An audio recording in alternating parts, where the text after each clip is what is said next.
Luto na ang humbang langka natin mga idol, kain na tayo. Kumuha nga pala po ako ng langka. Ayan, ginayat ko na pati po sibuyas, luya, bawang at may sili rin po yan mga idol. Maghuhumba po tayo ng langka. Ayan, lagay na po natin yung mga sangkap, luya, bawang, sibuyas at saka po sili mga idol. Ang paghuhumba pala po mga idol ay parang adobo na may asukal, pero nilalagyan din po yan ng gata mga idol. Ayan, lagyan po natin ng toyo at lagyan na rin po natin ng suka mga idol. Ayan, ganyan lang po yung paghuhumba ng langka mga idol. Alam nyo po ba mga idol, akala ko po baboy lang po ang hinuhumba, pati rin pala po langka. Ayan, lagay na rin po natin yung asukal, haluin lang po natin mga idol hanggang siya ay matunaw mga idol. At pagka natunaw na po yan mga idol, ilalagay na po natin yung pangalawang gata. Ayan, ganyan po yung paghuhumba ng langka mga idol. Ayan, ngayon lang po ako makakapagluto niyan mga idol, kasi marami po nagsasabi dito na masarap nga raw po ang humbang langka mga idol, kaya sinubukan ko po mga idol.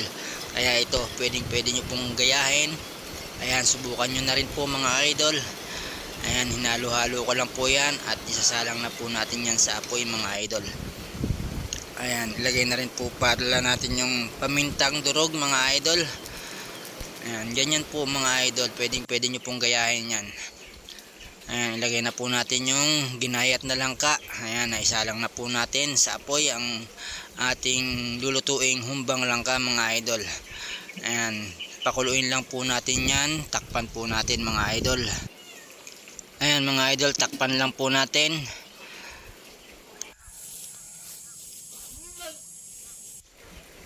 Ayan po. Sa totoo lang mga idol, ang lagi ko pong niluluto sa langka ay ginataan lang na may sardinas. At kung masarap-sarap ang halo ay nilalagyan ko rin po yan ng pusit mga idol. Pero ngayon, humbang langka ang ating gagawin. Alam nyo ba mga idol, masarap manirahan dito sa probinsya. Maganda ang tanawin, sariwa ang hangin.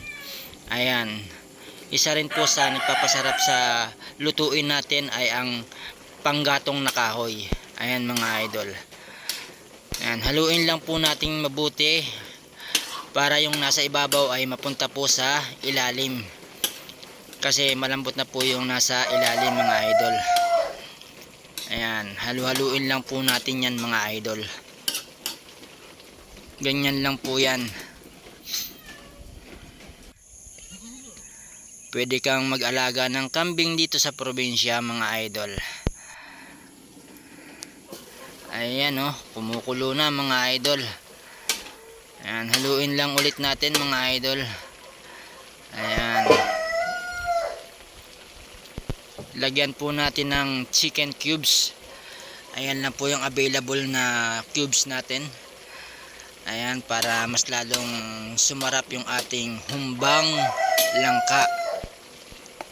Lagyan na rin po natin ng asin mga idol para mas makumpleto na po yung lasa nya. Mas masarap po kasi nag-aagaw yung tamis at saka alat mga idol sa humbang langka natin. Ayan po yung the best dyan mga idol. Alam nyo ba mga idol, hindi ka magugutom dito sa probinsya maging masipag ka lang. Kasi may mga gulay na tumutubo lang po sa tabi-tabi na pwede nyo pong kunin para libreng ulam mga idol. Katulad po ng pako, gabi. Ayan mga idol, ayan po yung mga libreng tumutubo lang po dito sa tabi-tabi. Ayan o, ilagay na po natin yung kakanggata o liputok mga idol. Ayan, malapit na pong maluto ang ating humbang langka. Huwag na po nating takpan yan mga idol para po mas lumapot po yung gata. Kasi mas masarap po, mas malapot. Ayan, halu-haluin lang po natin. At hindi na po natin yan tatakpan mga idol. Ayan, pwede nyo po itong gayahin mga idol. Sa mga hindi pa po nakakasubok magluto po ng humbang langka, pwede nyo pong gayahin to. Ayan mga idol oh. Malapit na pong maluto mga idol. Ayan, tikman na po natin mga idol. kung sakto na po ba ang lasa ng ating nilutong humbang langka mga idol. Ayan, tikman na po natin mga idol. Ayan, saktong sakto na po ang lasa mga idol. Luto na, kain na po tayo.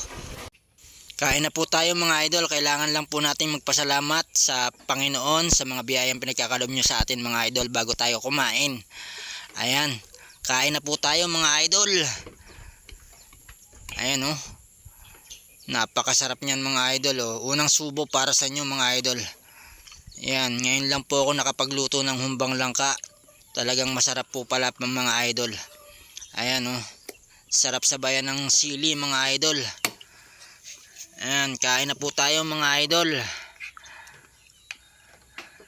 Ayan oh, mahigupin natin yung sabaw oh. Ayan, sarap. Ayan, sarap sabayan ng sili mga idol. Talagang oh, mapapasili ka talaga sa lutong humbang langka na to.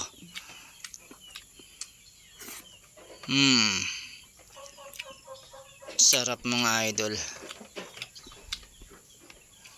Masarap pala ang humbang langka. Talagang uulit-ulitin ko to mga idol. Kasi kalimitang niluluto ko sa langka ay ginataan lang talaga na may sardinas. Ayan. Pag minsan nilalagyan ko ng tuyo. At pag may pera mga idol, pusit. Ginataang langka na may pusit. Ayan, pagka medyo may budget tayo. Pero kalimitan talaga, ginataang langka na may sardinas.